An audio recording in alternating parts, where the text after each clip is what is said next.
وحديقة سنة كان برها بالشدة يجودها بميديا سومالي ذا قبصتي رحمة حسن أو دتك وفرها بدن أي شعليهن قابشلين كذا تاجرياش ذو بدن نوايد دم بيدن كفنكو كتاجرين sidoo kale waxaa wafdigan qayb ka ah Yurub Geeyo oo iyadana ka soo anbixi doonta magaalada Hargeysa waxaan u soo baxnaa hadii la yiraahdo barnaamijyo kala duwan oo Nairobi ku qaban doono ugu horeeya barnaamijka weyn ee Happy New Year showga السلام عليكم ورحمة الله وبركاته بالشدة الصومالية ميلو البواد جوكتان وقت كستو يدين تها يدين وعنا ضعف ما نكوارا يعني لا يكون سودو هذا channel كان كورنتو ستوديو waxaan ugu soo wajahan wafdi heer caalami ah madahna talo ya fanaaniin aad noogu qaali ah aadna looga jecel yahay magaalada sanaan joognay ee Nairobi iyo guud ahaanba dalkani Kenya iyo Soomaaliya meel walba oo ay degto fanaaniintan oo aan isdhihi karo hadii ay soo gaaraan meelaha ay ku wajahan yihiin waa loo wada istaagi doonaa waa xiddigta sanadkan baraha bulshada iyo guud ahaanba media Soomaalida qabsatay رحمة حسن أو دتك وفرها بدن أي شعليهن قابشلين كذا تاجرياش ذو بدن نوايد دم بيدن كفنكو كتاجرين sidoo kale waxaa wafdigan qayb ka ah Yurub Geeyo oo iyadana ka soo anbixi doonta magaalada Hargeysa Suhayb Yar ayaa qayb ka ah Ciise Xabiibi ayaa isagana sidoo kale ka soo qayb gali doona showgan oo ah showga sanadka cusub Happy New Year ka ay ku qaban doonaan magaalada Nairobi waxa sidoo kale qayb ka Cabdi Qahaar Ilkacse dalaal dhaanto ayaa isagana qayb ka Abwaan Dhako oo isagana guud ahaanba wafdiga hogaaminayo xubnahan fanaaniinta waxa ay showyo kala duwan ku qaban doonaan magaalooyin dhowr ah oo ka tirsan dalkani Kenya waxa ay gaari doonaan wadamada dariska way ka sii talaabi doonaan runtii waa socdaal dheer oo ay fanaaniintan oo ay markaasi horkacayso safaaradda Djibouti aan filayo inay muxuu ahaa meelo kala duwan bandhigyo iyo fantasiyo ay ku qaban doonaan taa loo baahan yahay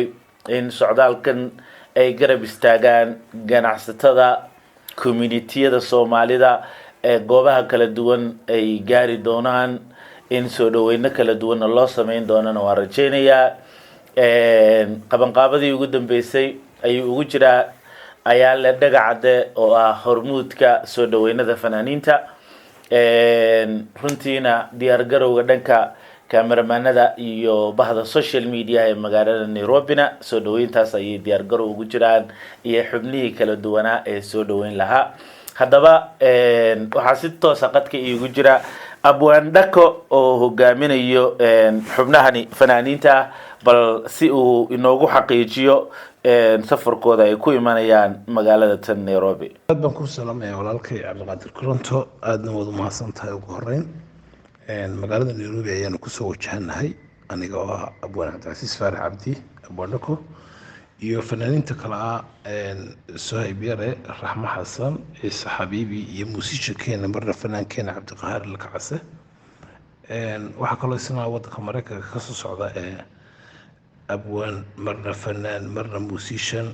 dalaal dhaanto ninka la yiraahdo waxa iyaduna magaalada Hargeysa ka soo baxaysa Yurub Maxamed Cabdi Yurub Geeyo insha Allah waxaan u soo baxnaa hadii la yiraahdo barnaamijyo kala duwan oo Nairobi ku qaban doono ugu horeeya barnaamijka weyn ee Happy New Year showga kaasoo ku qaban doono magaalada Nairobi hadii la yiraahdo marka insha Allah waan ku soo wajahanahay waan ku soo soconaa hadii la yiraahdo